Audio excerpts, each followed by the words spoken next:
Hello everyone, today we are looking at something called Phantom Squad, and this game is very similar to Door Kickers 2 in a way, and as well as Ready or Not, where there are similar things you can do where you can peek a door, open it, all this type of stuff. You have a sidearm, you have a primary, you have flashbangs, and you also have other types of gadgets. Now, I'm going to be using this to show kind of how to clear a room. It's a great analog and it's a great teaching tool for understanding the angles and directions that one might be in when opening a room. So the first thing we want to establish is, how can I go into this room? Now, as we can see here, there is something blocking our spot, so we cannot stack on this side of the door, as you can see. So that doesn't really leave us much of an option. So we're going to be stacking on the right side in this circumstance. We are going to pretend that this is also a wall. We're going to ignore this. Threat is inside, and this is going to be an enclosed space with the exception of this door being a door. This is going to be, we're going to pretend that's a wall, but for now, let's keep going.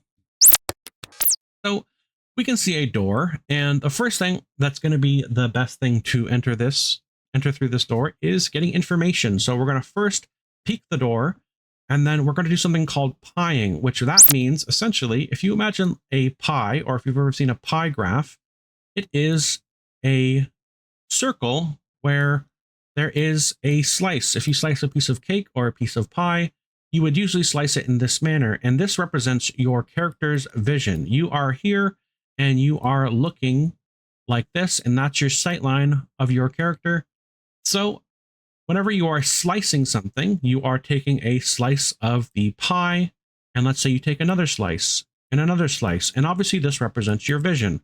So obviously, as you can kind of see, it's not perfectly shaped, but this is a slice of the pie. Now, if I move further in, I will get another slice of the pie, which means more information. And as we can see, we see a target dummy, and obviously it's going to be an enemy. So we can choose to shoot the target, or we can choose to keep pieing, obviously, because we want more information before we start attracting everybody. So we see that this seems to be the only target in this room from the vision that we were able to see.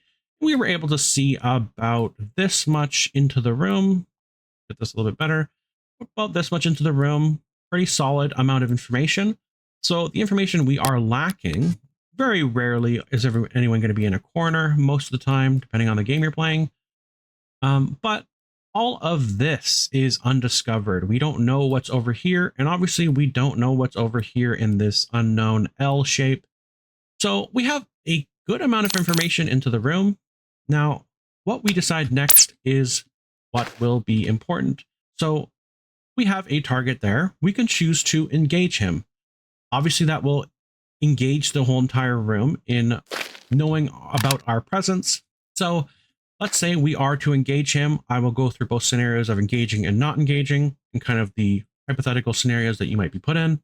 So we're going to engage him. We kill him, let's say. Now, the door is peeked open, and there is an unknown threat in these established areas that we've already discussed.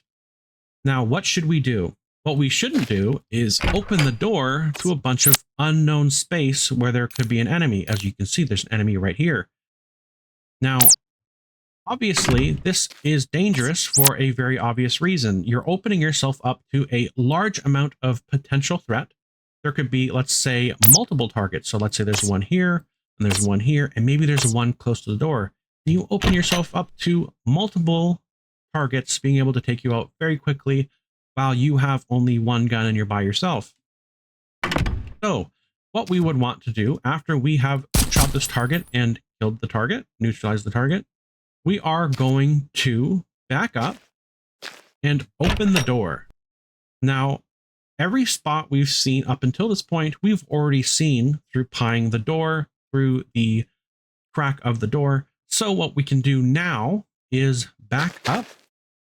And what this does is it allows us to engage this door and have a bit more reaction time while giving us the ability to remain unknown, be in an unknown position to our opponents. Now, this can be in a PvP game, this can be Ready or Not, NPCs, doesn't matter. This is still always a good position, whether they know where you are or not. Backing up gives you more time to react. And depending on the game that you're playing, let's say, for example, in this game, just like in Ready or Not or Door Kickers 2, when you move close to a door, your gun cannot fire. As you can see, I can't shoot while I am close to the wall because I don't have enough space to bring up my barrel and start shooting. So backing up does allow you to not only react faster, but being able to not worry about having your gun being blocked by a wall or a person, because sometimes in, let's say, for example, Ready or Not, they like to get very close and you won't be able to shoot and defend yourself. So we're minimizing any risk by doing that. So after that, if there is nobody that runs out of the room, and for certain games, there's going to be more or less common, but from there, we can begin our same process that we did when we were using just pieing through the peek hole of the door. Now we can slowly slice, and generally speaking, the further away you are, the better. It allows you to see your targets more clearly, and technically speaking, slice less of the room. Kind of better in a angle. So like, for example, you can kind of see I'm baby slicing tiny pieces of the room. I can see a good portion, and I'm slicing very tiny pieces of the pie, as you can see. And obviously we see a target. We saw a target about right here. So, okay, we can engage this target. Now, the reason why we're farther away rather than up close is because you notice how I am engaged into a large portion of the room. So a target, if they were to come here or be in here or wherever they are, they would be able to see me very soon because I need to expose my body more to see them. As you can see, I have about roughly half of my body exposed to the room. And if you are further back, it actually exposes less of you and you're harder to hit because you're at a distance.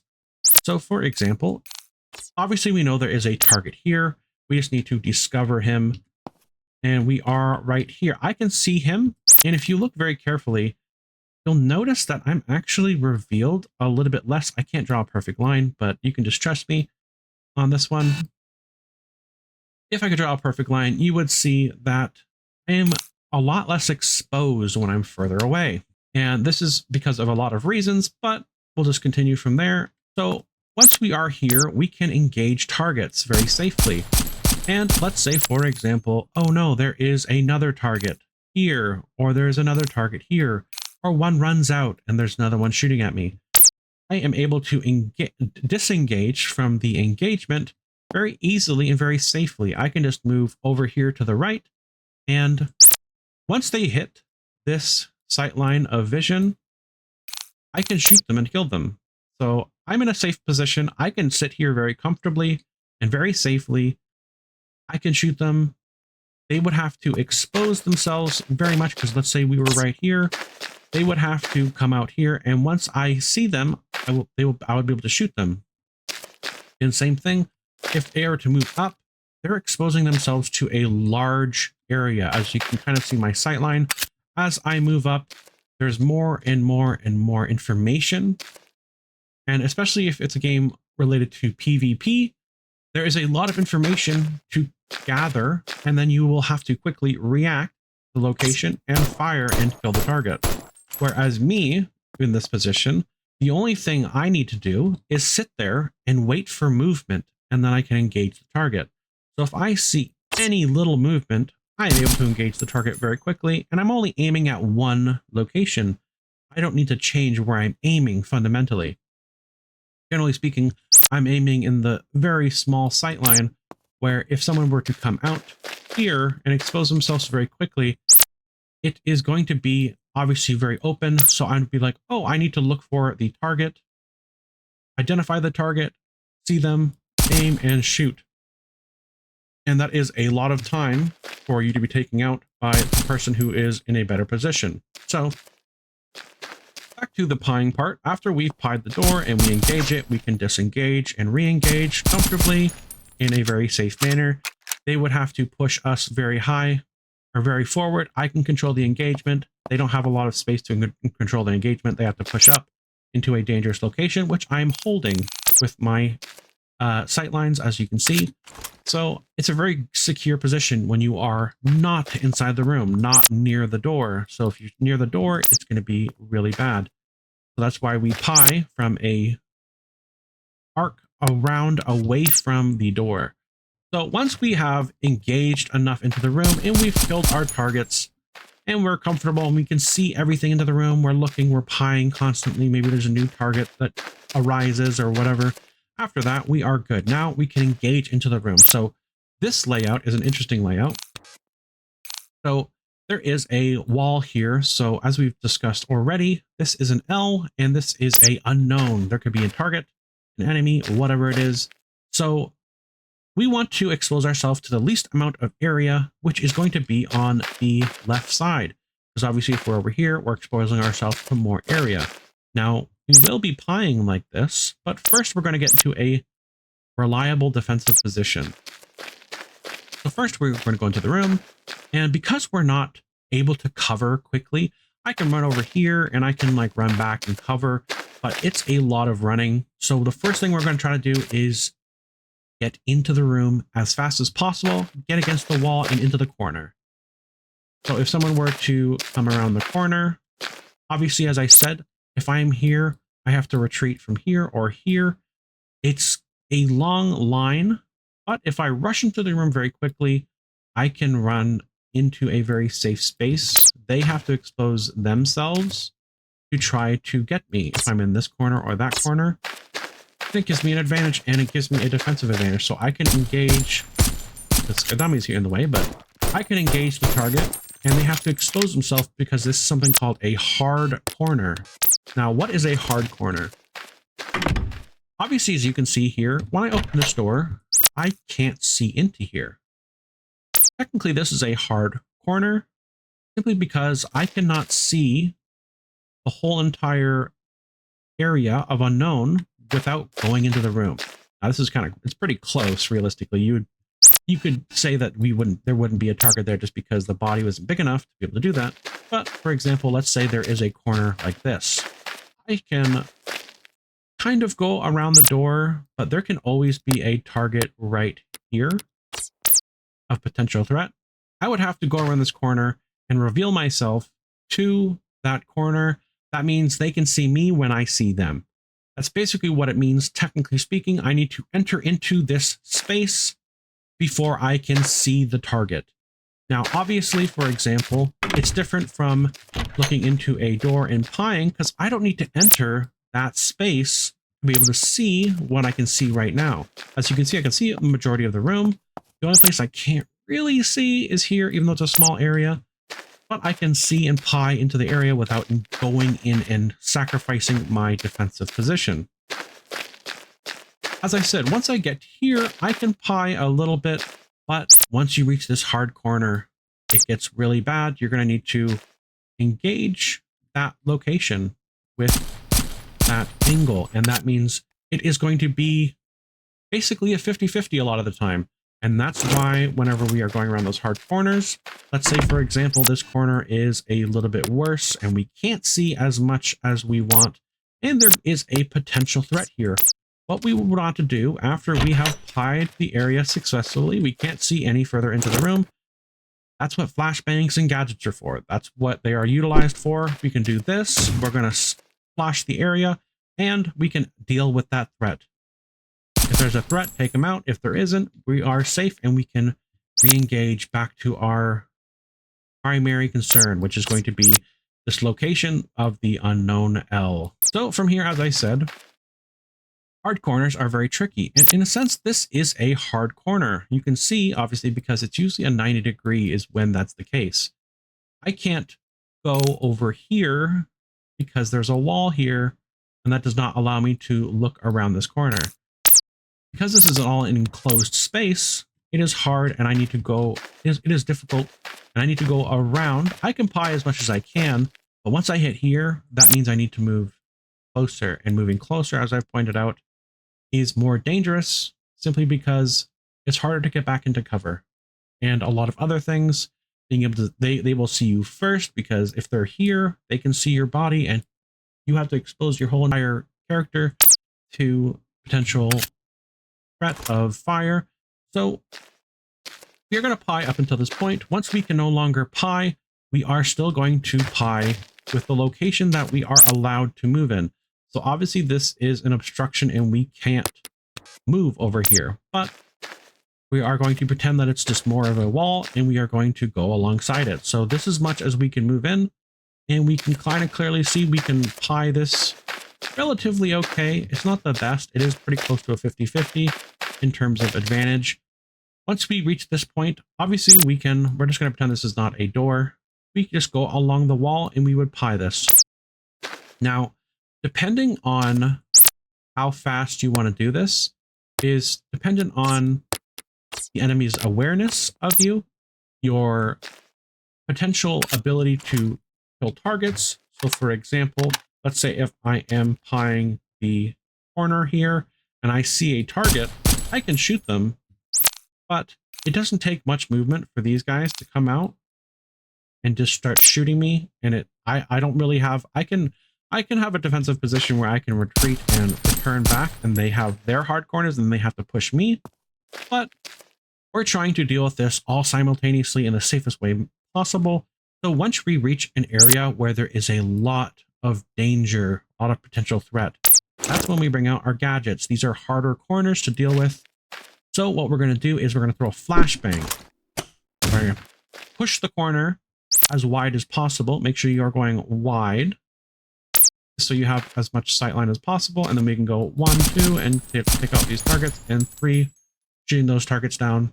As also, when you're further away, it allows you to retreat and fire effectively. If you are closer to an angle, you get exposed very quickly and very suddenly. Now, this can be an advantage. If they know where I am, I don't really want to push this aggressively around that corner. I would rather pie it wide because they know where I am, and because we're going to be doing that little dance back and forth, engaging and seeing what's going on. If I'm right here, you can see it happens much more quicker, which means I'm exposing myself to danger faster. Now, you would think that it would allow you to get into a defensive position faster, but the issue is once you're here, you're exposed to a lot of that threat very quickly. Now, you can get back into a defensive position pretty quickly, but not as quickly because, as you can see, I need to move a lot just for a little bit of vision. Now, it works out to where if you are closer, it's more dangerous. But if you're further, you are safer, and you can actually, even though it takes a longer time, the target has to move more to attack you. And that's the difference between here and being back here. It takes longer, but there's less vision being exposed every little step, as you can kind of see. If I do this, it can expose myself much quicker. So hard corners, the biggest takeaway, what I want you to say, or I want you to learn, is if there's a hard corner, you use gadgets, you engage the area. Try to always do it wide. It always gives you the best time to react. See the target one at a time, because if you are close, you are going to be engaging multiple targets. A lot of danger, a lot of threat, more risk, and we're trying to avoid risk. We're trying to have consistency of success with these types of things.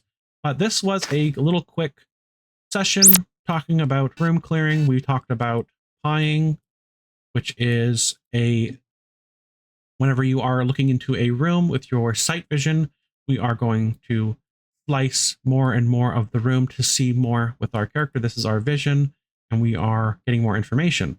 Then we also talked about something called a hard corner. A hard corner is a corner where you need to go around to be able to see the threat. You cannot, from an outside position, pie and look into the room to see the entirety of the area. You need to go inside to see the threat. And at that point, what you want to do when you are in that type of scenario, when you have to go into a room, what you're going to do is you're going to throw a flashbang around the corner and then engage the threat in a wide manner like this. You're going to go into the room. You're going to engage that target from the angle, strafing, going in here. This is also known as running the rabbit, but we'll talk about that in another video. But this has been a quick little clearing guide on some room clearing basics. So hopefully you enjoyed that. This is Phantom Squad. If you want to pick this game up, it's not a big game. It is a smaller game. There is a couple levels with various challenges. They did add a few new game modes. There's Terrorist Hunt, where you have to kill all the targets. There's hostages. There's bomb defusal, and then there is the story mode, which involves multiple tasks, multiple various challenges that you might go through. It is a fun little game. Definitely pick it up if you are into shooters and have friends to play with. I would recommend playing this with friends. Right now, this is a game that I would recommend playing with people, as the single player experience is not the best, as you are basically just a single person with no AI. But if you like this type of game, this is a good game to learn. Get some friends, play with you, kind of practice some room clearing. This will give you a good understanding of how to clear rooms, as you can kind of see and understand everything from a top-down view, which definitely helps a lot of people. It always helped me understand, so it probably will help a lot of you guys understand this type of clearing as well. But with that said, that's it for the video. Thanks for watching, and have a good day.